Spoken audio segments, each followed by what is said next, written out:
भाई देखो ऐसा है कि अभी यूपीएससी का रिजल्ट आ गया, एनडीए फर्स्ट का एग्ज़ाम हुआ, 15 डेज में एग्जैक्ट रिजल्ट आया। सेक्शनल कट ऑफ जो बढ़ के 25% होती थी, यूपीएससी ने घटा के 20% कर दिया। इसका मतलब ये हुआ कि यूपीएससी ने अपना कट ऑफ गिरा दिया। जो आंकड़ा अभी तक 350-360 का था, वो आंकड़ा गिर करके आज 310 और 320 के बीच में जाने लगा है। और 2022 का अगर आप सेकंड का उठा के कट ऑफ देखेंगे बेटा, तो केवल 316 गया है। कितना गया है? 316 का कट ऑफ। अब ऐसा नहीं कि 316 या 318 पाने वाले बच्चे रिकमेंड नहीं हुए हैं, वो भी रिकमेंड हुए, because they score better in the SSB. उन्होंने एसएसबी में अच्छा स्कोर कर लिया। पॉइंट ये है समझाने का कि जब तक आप नहीं डिसाइड करेंगे तब तक कुछ होने वाला ही नहीं है यार। कोई कुछ भी कर ले, कितना भी एफर्ट कर ले, और जिस दिन आपने ठान लिया, फर्स्ट डिसाइड किया है, आपका ही निर्णय है ना बच्चे तैयारी के लिए। और ये बढ़िया निर्णय है, क्योंकि मैंने उस दिन आपको अपॉर्चुनिटीज़ की संख्या बताई थी, कितनी अपॉर्चुनिटीज़ आपके पास है। लेकिन ये है कि इन सारी अपॉर्चुनिटीज़ में जो आपका सक्सेस है बच्चा, वो आपके एफर्ट से ही आएगा यार। और जब तक ईमानदारी से एफर्ट्स नहीं होंगे, कुछ नहीं होने वाला। दूसरा अहम पहलू मैंने कहा था कि आखिर आपने ये तो डिसाइड कर लिया कि आपको क्या करना है, लेकिन आपको ये क्यों करना है, ये भी कुछ डिसाइड हुआ है लाइफ में। जैसे किसी चीज़ को पाने की एक चाहत होती है, उस चीज़ को क्यों पाना है आपको, एक रीज़न, एक वजह, एक कारण। जिसके पास वो कारण है बेटा, वो लाइफ में बहुत आगे है। जिसके पास लाइफ का क्यों नहीं क्लियर है ना बच्चा, और कमाल की बात है, ये क्यों आप किसी का कॉपी नहीं कर सकते। क्या आपने सोचा किसी का क्यों मैं कॉपी करूं? ये क्यों बहुत ओरिजिनल है, बहुत रियल है। और अपने दिल पे हाथ रख के पूछो कि वाकई में फौज क्यों ज्वाइन करना, ये आपने डिसाइड किया अपने लाइफ में। फिर तीसरी चीज़ अहम आती है बेटा, कैपेबिलिटीज़। कहते हैं कि अपनी कैपेबिलिटीज़ को भी आपको इंक्रीज करना, अपनी योग्यता को, उस चीज़ के लिए जिसको क्या और क्यों आपने डिसाइड करके बैठ गए हैं। अपनी कैपेबिलिटी को उसके लेवल पे बेटा क्या करना पड़ेगा, लाना पड़ेगा। उसके लिए हार्ड वर्क करना होगा। जब अपनी कैपेबिलिटीज़ को उसके अनुरूप लाने की कोशिश करेंगे तो बहुत सारा उतार चढ़ाव आएगा, बाधा आएगा, मन कभी कभी टूटेगा, घबराएगा, मैं कर पाऊंगा कि नहीं कर पाऊंगा। बट इन सब के बीच चौथी सबसे अहम चीज़ आपके अंदर होनी चाहिए बेटा, मजबूत इच्छा शक्ति। पाना है मतलब पाना है, नो अदर ऑप्शन सर। कि हमारा मॉक टेस्ट और हमारा यूनिट टेस्ट हमें सच्चाई हमारी बयां कर रहा होता है, लेकिन ऑब्वियसली आप इस परिवार का हिस्सा हैं, तो हमारा जिम्मेदारी ये भी बनता है कि हम आपसे पूछें कि और क्या करें हम जिससे परफॉर्मेंस बढ़ जाए, हमारे पार्ट पे क्या कमी है वो हमें बताइए, उसको हमें बेहतर करना है। क्योंकि अल्टीमेट आपका हमारा एक ही गोल है, और वो गोल है रिजल्ट। क्या गोल है बच्चा? और कोई गोल है क्या इसके अलावा? And we are very honest about it. But ये है कि बिना आपके जज्बे के, बिना एफर्ट्स के वो चीज़ कर पाना संभव नहीं है। अर्पिता प्लीज स्टैंड अप बेटा। अर्पिता, इंग्लिश के टोटल बेटा आपके 25 क्वेश्चन थे, जिसमें से 16 आपने सही किए, 7 गलत हुए, 2 छोड़ दिया। ये 7 गलत क्वेश्चन कौन से हैं बेटा आपके?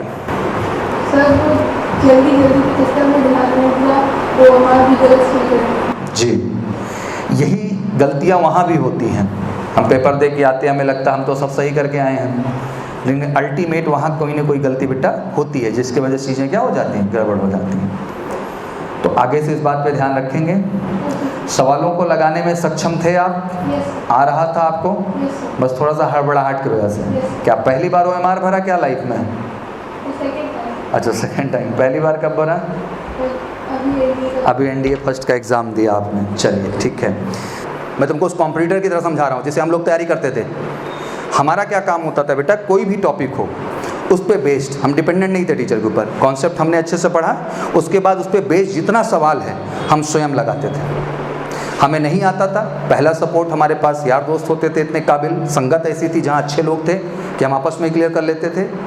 उसके बावजूद हमारे पास, तुम्हारे पास तो सोल्यूशन का मैंने सोल्यूशन तक दे रखा है, उसके बावजूद अगर फंसता था तो हम कंसर्न टीचर से जा करके उस चीज़ को पूछ के क्या करते थे बेटा, क्लियर करते थे। लेकिन अंदर एक जज्बा ज़रूर था कि अगर इस टॉपिक को मैंने पढ़ा है तो इस पर बेस्ड जितना भी क्वेश्चन है NDA में आया हुआ पिछले 5-10 साल का, वो मैं सब लगाऊंगा। अगर मैं लगाने में सक्षम नहीं हूँ तो मेरे बस का कंपटीशन नहीं है, और ये करने वालों की संख्या बहुत कम है, इसीलिए तो रिजल्ट नहीं। यूपीएससी क्यों रो रहा है बेटा, तुमको समझ में नहीं आ रहा है? रिजल्ट 40% से बिलो चला गया 7-8 हज़ार बच्चा निकालने में। समझ पाते हैं इस बात को? क्यों पता है? क्योंकि बीमारी इसी चीज़ की है कि केवल ऊपर ऊपर से चीज़ें चल रही हैं। क्या चल रही है बेटा? एक जो कॉम्पिटिटर की तरह जुट के जूझ के पढ़ना होता है ना, वो चीज़ जब तक नेचर में नहीं आएगा ख़त्म हो जाओगे। ये क्लियरली बोल रहा हूँ मैं। तो नेचर डेवलप करो, सिलेबस लक्ष्य नहीं है, कॉन्सेप्ट क्लियर होना और उस पर बेस्ड क्वेश्चन लगा लेने की क्षमता तुम्हारा लक्ष्य है। कि जब मैं घर से बाहर आया 10वीं के बाद, 10th स्टैंडर्ड के बाद, तो जैसे घर के बाहर आते थे ना, घर का प्रेम होता है, घर जाएं, घूमें, ये करें, वो करें। तो घर का एक बड़ा स्ट्रॉन्ग आदेश था कि जब तक कहीं सक्सेस मत हो जाना, इधर मुंह मत दिखाना, क्योंकि कोई फ़ायदा नहीं है। मुझे उस समय बहुत बुरा लगता था कि यार दूसरे के माँ बाप हर फेस्टिवल पे बुलाते हैं, हर जगह बुलाते हैं, हमारे माँ बाप हमें डांट देते हैं कि तुम पहले जाओ पढ़ के कुछ बन जाना तभी दिखाना। And I love that attitude. शायद उसी की वजह से 2 साल में मैं ज़िंदगी में कुछ बन पाया, क्योंकि मुझे लगा कि अपने माँ बाप से मिलने जाना है, परिवार में खुशी सेलिब्रेट करना है, तो मुझे कुछ क्या करना पड़ेगा बेटा, अचीव करना पड़ेगा। वो तत्काल तो बुरा लगा था, लेकिन दूरगामी उसके फल कितने अच्छे हैं कि ये 2 साल का माँ बाप के साथ त्याग मुझे पूरा जीवन उनके साथ रहने के लिए जो है ऑप्शन दे दिया। लेकिन अगर वो 2 साल तफड़ीबाजी हो जाती तो पूरा जीवन माँ बाप के साथ रहने का मौका न मिलता।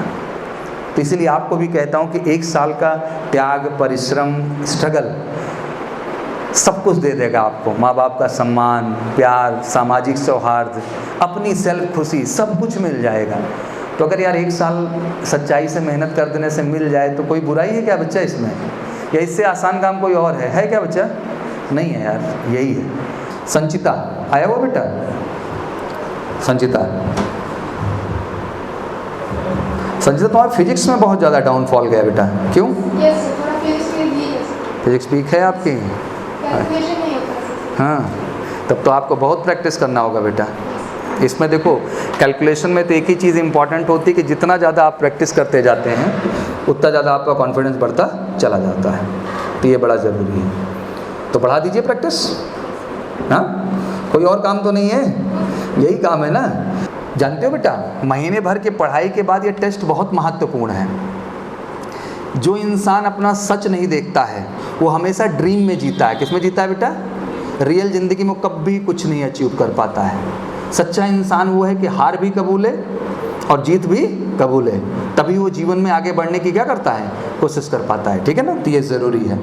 और तीनों बच्चियों ने ही बेहतरीन परफॉर्मेंस दिया है, तो एक बार जोरदार ताली हो जाए वीडियो के लिए भाई, ज़बरदस्त है। एंड तो चलिए, आज हमारे बीच अर्पिता हैं। सबसे पहले अर्पिता बेटा please come on the stage, आ जाइए।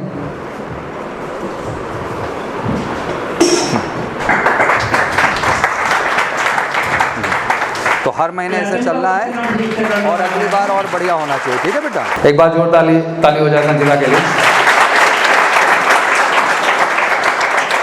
अभी कारवां लंबा है, अभी बड़ी मेहनत की ज़रूरत है। आज से मेहनत होगी भैया, रेगुलर रहेंगे, रोज़ घर तो नहीं भागेंगे, घर जाना लेकिन वर्दी पहन के। क्या पहन के? ये डिसाइड कर लो दिमाग में। और वर्दी पहन के जिस दिन सोच लिया जाना है तो फिर पहन के ही जाओगे, उससे पहले नहीं जाओगे। बट ये सोचो तो सही, तब जाके ये चीज़ हो पाएगा। चलिए, thank you so much and wish you good luck. 1 2 3 thank you very much.